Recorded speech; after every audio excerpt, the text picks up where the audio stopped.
Paul Alpanderi realiza, chicos, son 12 tomos de Cruzada de Paul Alpanderi. Imagínense el trabajo que hizo con respecto a Cruzadas. Por supuesto que ustedes van a ver en el texto que hay algunos problemitas de traducción porque es francés, ¿no? Es un texto...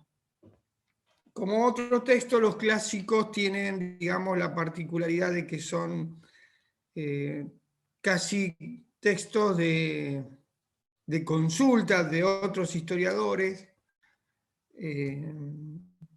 y también pasan a ser una fuente secundaria a una fuente primaria. ¿Tenemos claro lo de fuentes también o no? Pregunta, ya que estamos con esto. ¿Saben lo que es una fuente primaria, lo que es una fuente secundaria? ¿Tampoco? Eso tenemos, si mal no recuerdo, hay un texto que nos dio la profe de integración Arial donde están las fuentes primarias y secundarias. Bien. De ahí a que se lo pueda explicar. Imposible. Bueno, lo vamos a ver en perspectiva porque tengo un texto justamente dedicado a esto de fuentes, cómo trabajar las fuentes en el aula. Así que también para saber cómo preparar esa clase. También pregunto no para nada, sino para saber cómo preparar la clase. Bien. ¿En integración areal tampoco? ¿Dos? Sí, le acabo de decir que hay un texto que creo que nos dio la profe que está eso. No me acuerdo Sí, a cuál principio ahora. de año. A principio de año, sí. Sí. Y están viendo lo que es hipótesis, problemas, objetivos, ¿eso están viendo? Pregunto porque No. en realidad tendría que hablar con Hermosi con respecto a esto, pero... Hipótesis tenía que haber entrado en la última unidad del año pasado. Del y año no pasado. llegamos, nos dieron definiciones así rápido y un par de ejercicios sobre reconocer hipótesis en algunos textos, pero no mucho. Fue muy Quedó colgado. final. Y ahora en integración areal, pregunto. En integración areal 2. ¿No vieron hipótesis, variables? Es más indicadores? análisis de texto, profesor. Sí, claro, como dice Janina, desde la ejercitación lo estamos viendo. Sí, nos dan los textos, identificamos hipótesis, las variables. Sí, eso sí estamos trabajando. Ah, están viendo. Ah, bueno, eso es importante. Bueno, bárbaro. Variable independiente, variable dependiente, todo eso. Sí. Sí, bien, perfecto. Excelente. Bueno, vamos a este texto de Paul Alpanderi que va a representar lo que de alguna manera yo fraccioné el texto. No vamos a ver todo un texto de Cruzada porque tendríamos que tener por lo menos entre 4 y 5 horas para poder entender toda la Edad Media de la manera que más nos gustaría conocerla. Es un texto que a mí me parece que se acerca mucho a lo que es una interpretación de una cruzada, ¿no? Y sobre todo los antecedentes, porque trabaja con antecedentes, y eso me parece a mí que es muy importante. Primero y principal podemos decir que yo les puse en el trabajo, existe dos tipos, digamos, algunos llaman el autor lo llama dos tipos de cruzadas. En realidad son peregrinaciones y luego que en el siglo XI se transforman en cruzadas. ¿Cuál es la diferencia? Es que las peregrinaciones eran espontáneas, ¿sí? Y que comienzan a partir entre el siglo III y IV. El centro religioso más importante de Europa quedaba en Francia, que era la Iglesia de los Santos Lugares. Los santos lugares tenía justamente el simbolismo, o pues no sé si el simbolismo, no podemos decir el símbolo, pero sí el signo, porque tiene que ver con un signo, que está relacionado con la Iglesia de los Santos Inocentes, ¿no? Digamos, el martirio para el cristianismo para el cristianismo más que nada occidental y luego que se va a transformar en el cristianismo católico, tiene una importancia tremenda en cuanto al martirio, ¿no? El martirio, el mártir, en la cultura popular actual también, chicos, porque, digamos, hay todo una, no sé si podemos decir una mitología, pero sí una cosmovisión importante con respecto a esto. No es por nada que Rodrigo, esta mujer, ¿cómo se llama? La que cantaba cumbia, Florencia, usted que escucha cumbia. Yo no escucho cumbia, pero creo que se refiere a Gilda. A Gilda, bien, Florencia, bien. Gilda, ¿sí? Tienen, digamos, una particularidad en cuanto, bueno, ni hablemos del Gauchito Gil, federal, por supuesto, era un hombre del federalismo, tiene toda una connotación y un contexto en cuanto a, digamos, su participación, a su protagonismo dentro de la historia. También aparece en otras ocasiones como es San la Muerte, que le llama mucho, que es el Cristo de la Buena Muerte, que yo les hablaba a ustedes, que viene de la Edad Media. Bueno, estas manifestaciones son religiosas, no reconocidas muchas veces por la Iglesia Católica, pero va teniendo su protagonismo.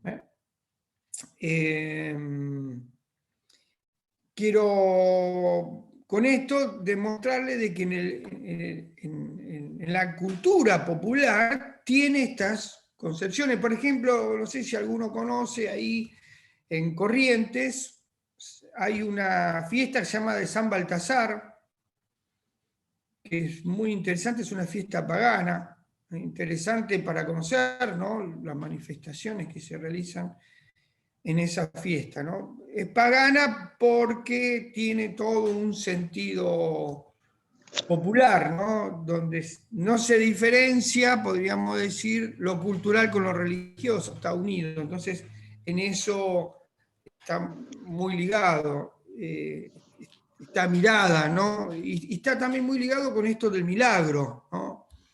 El milagro para el pueblo bajo es una cosa muy importante. Una relación íntima que hay con...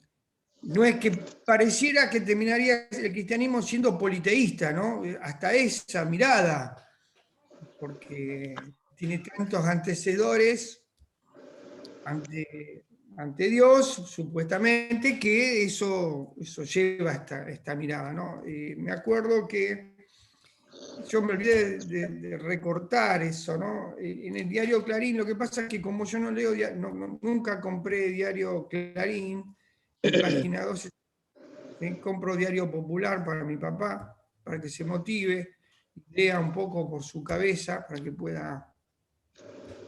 ¿Sí? Mirá cómo se ríe Martín. ¿Qué habrá pensado? Qué sinvergüenza que es Martín, ¿eh? No, porque mi papá está viejito y entonces pueda leer, ¿no? Tiene doble intención, Martín, está terrible. Pensó en la contratapa, Martín. Claro. Bueno, era por eso. Yo pensé que miraba el horóscopo, Martín, no, nada que ver. Sí, Bueno, claro. Busca La trabajo. carrera de caballo, Martín. mira.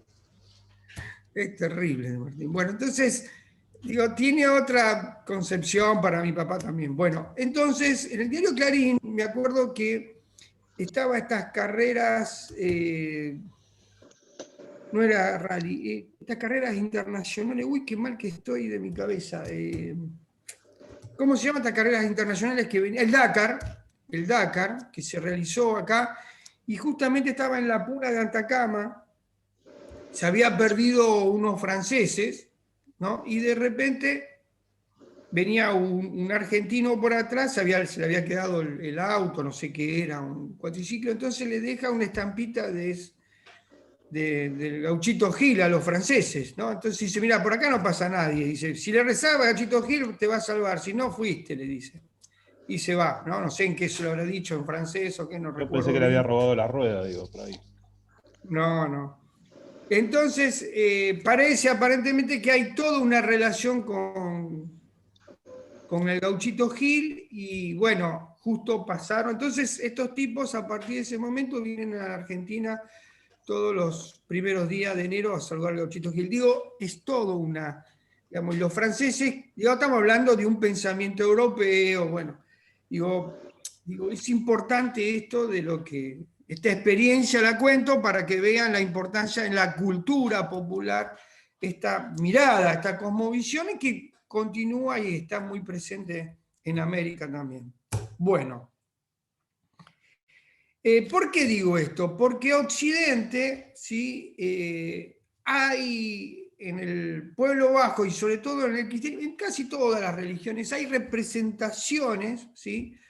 Imágenes que están muy fuertes en la cultura, ¿sí? En manifestar culturalmente, y esas manifestaciones populares que eran las peregrinaciones se transformaron en cruzadas que los llamamos como oficiales. ¿Y por qué oficiales? Porque son organizadas o por la misma iglesia, que era una institución en ese tiempo, por la cúpula de la iglesia, o por el papa, por un papa, o por sacerdotes, pero también por caballeros, varones y hasta, podríamos decir, mercaderes que funcionaban para recuperar ciertos mercados que habían perdido con la expansión islámica, sarracenos, persas, etcétera, etcétera. Entonces digo, la complejidad que tiene este proceso y la cruzada. Por eso me parece que hay que ser muy preciso cuando tenemos que entender a la cruzada, porque si no es como que tomamos a la cruzada como una guerra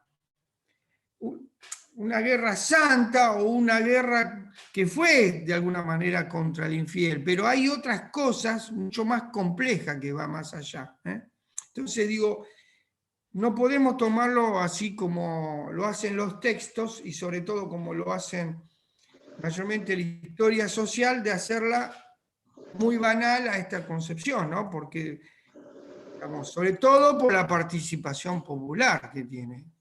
Sí. Profe, sí. una pregunta. Con la expansión islámica, los mercaderes profesionales prácticamente desaparecen.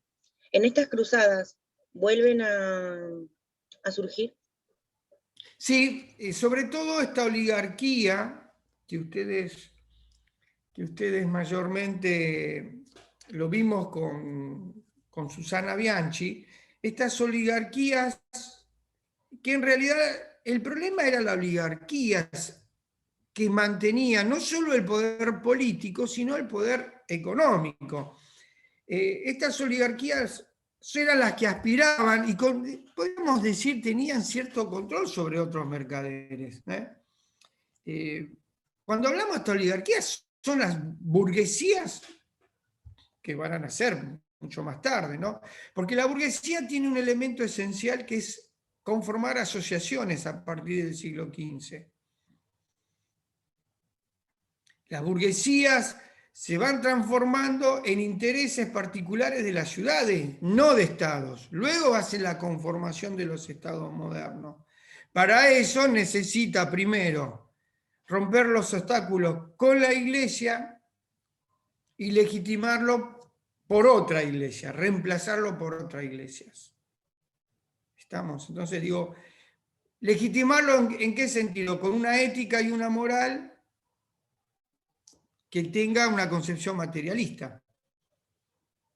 A pesar de todas las dificultades, corrupciones que tuvo la iglesia de Occidente, porque no vamos a decir que no, si la cúpula de la iglesia hubo obispos, papas que eran puramente también cuestionados por estas posiciones, ¿no? Sin embargo, digamos, la oposición que tenía contra el enemigo más grande que tenían, que eran los mercaderes y banqueros, y que luego se transforman en burguesías, esto va a transformarse en un modo, digamos, con un gran obstáculo.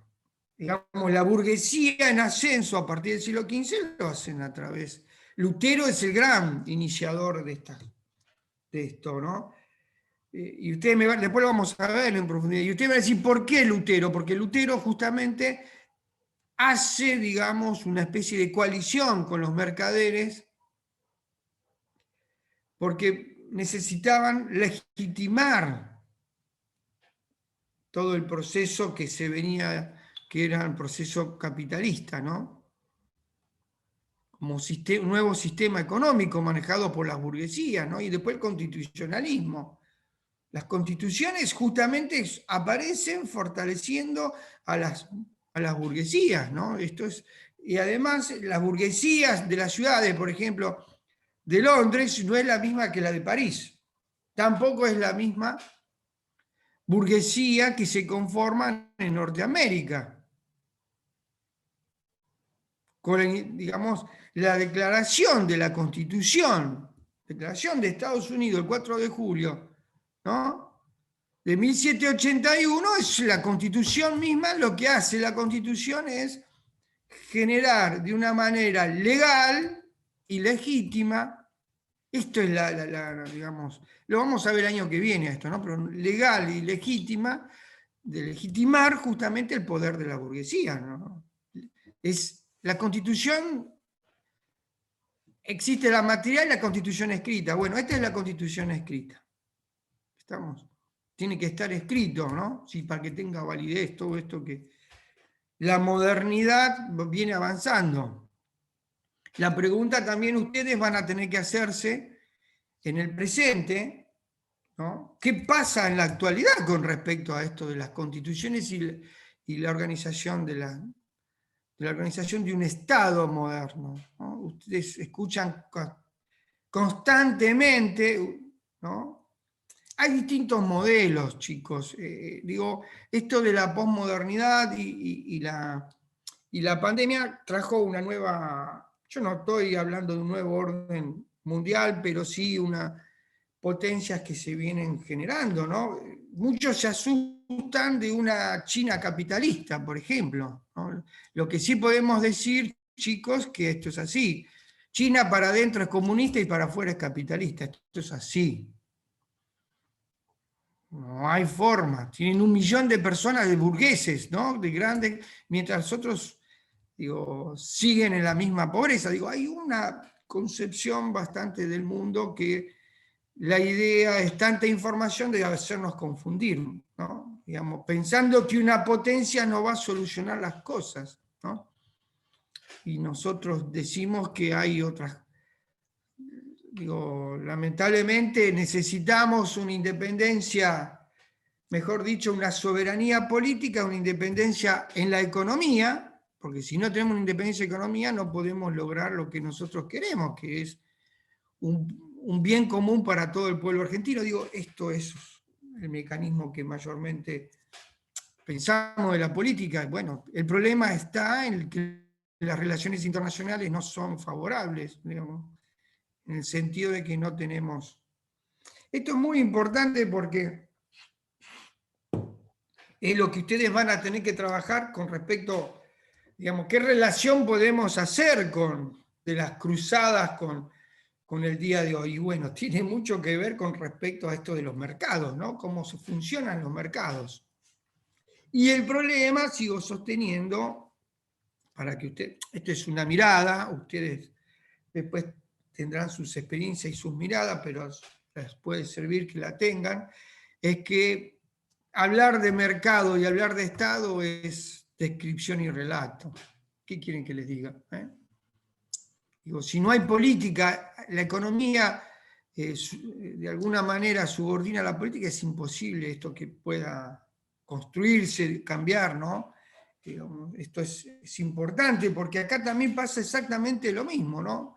El vaciamiento político muchas veces hace que los mercados predominen sobre las decisiones políticas. No sé si soy claro. Sí, lo que pasa.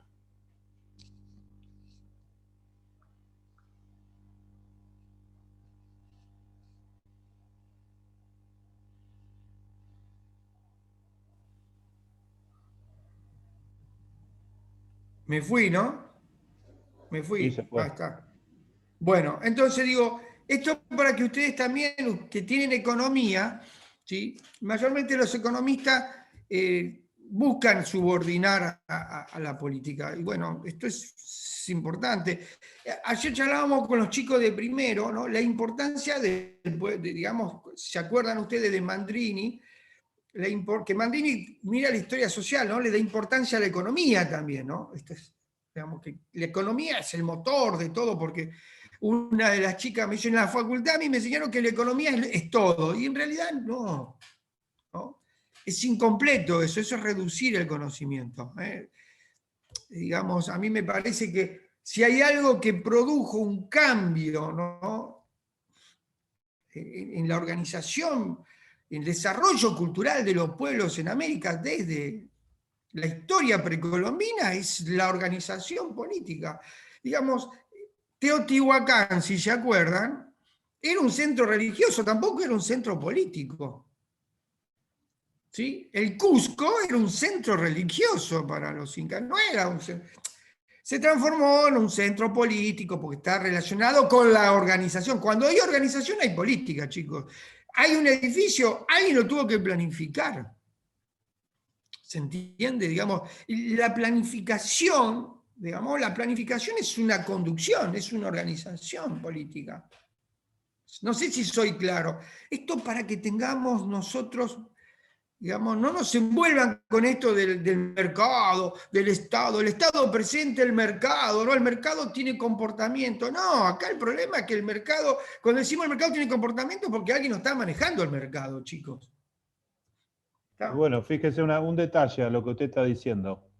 Fíjese que hacía, no sé, del año pasado que no se hablaba del dólar. Vienen las elecciones, la gente cobró el aguinaldo, tiene una moneda más, ¿de qué se empieza a hablar siempre? Del dólar.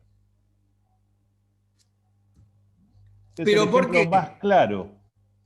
Claro, y por el mercado, chicos. ¿Cómo Exactamente. podemos controlar los precios? ¿Sí? Un chocolatín 90 pesos. Es una cosa impresionante. Yo la verdad no lo puedo creer. Un chocolatín 90 pesos. Un chocolatín, decirle chocolatín es... Sí. No, digo, estoy diciendo una pavada. Hay cosas Sí, pero vale el ejemplo, está clarísimo.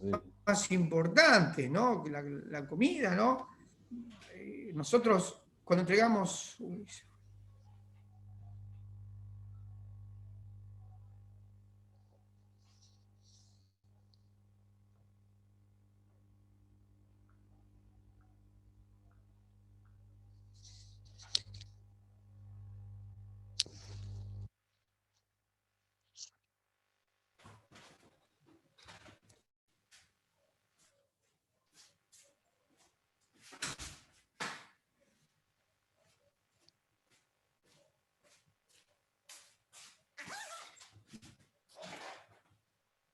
Empezamos a tener problemas con internet, a ver si ahí funciona mejor. Bueno, lo que quiero marcar con esto, chicos, que acá hay todo un pensamiento desde la posmodernidad que tiene una idea individual, ¿no? Esto también nosotros tenemos que entender como futuros profesores de historia, ¿no? Que la mirada, digamos, el modelo estatal que tenemos, el Estado de Derecho, no es un Estado de Derecho colectivo, es un Estado de Derecho individual.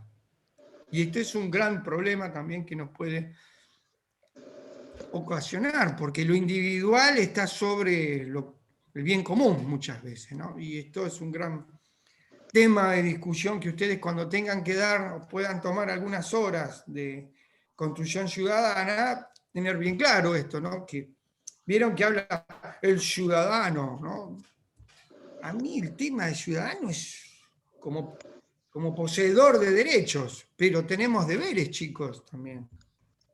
Digo, los derechos, y sobre todo el problema del derecho cuando no está dentro de un conjunto de normativo, o sea, una ley, ¿no?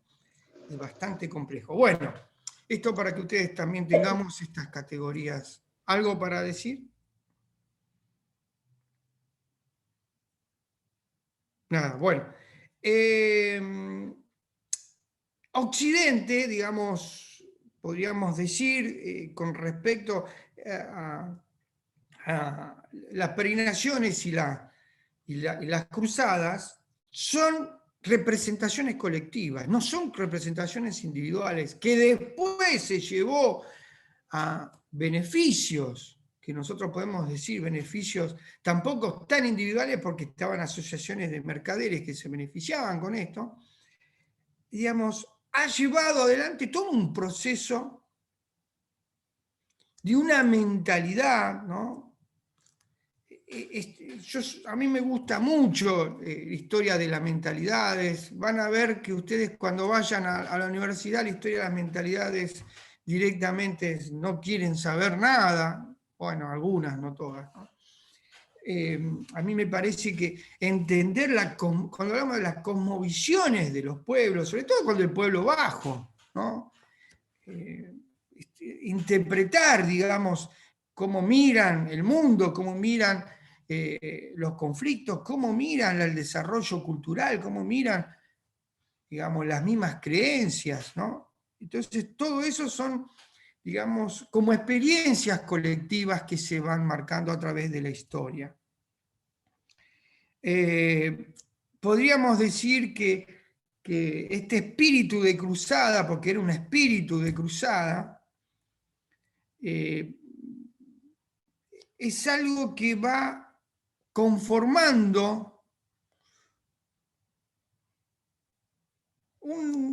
digamos, una visión que comienza espiritualmente, pero termina con algunas concepciones materiales o materialistas.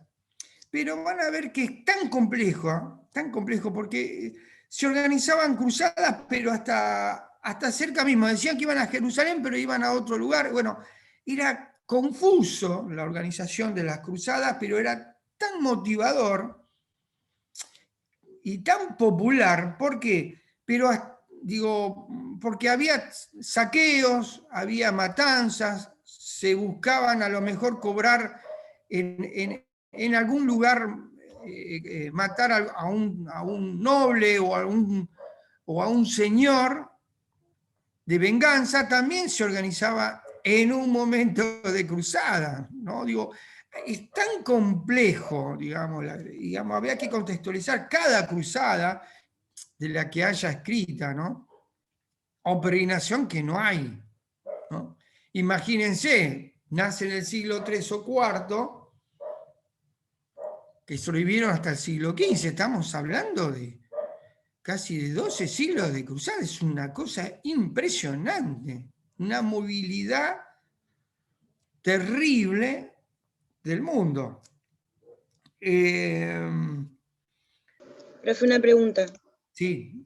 ¿Estas cruzadas no tenían un objetivo concreto entonces? No depende del contexto de cada cruzada. Tenían objetivo concreto, pero se decía una cosa, pero a veces tomaba otro curso la cruzada. Claro. ¿Sí? Si estamos hablando de las oficiales, ¿no? Cuando hablamos de cruzada oficial, las peregrinaciones no.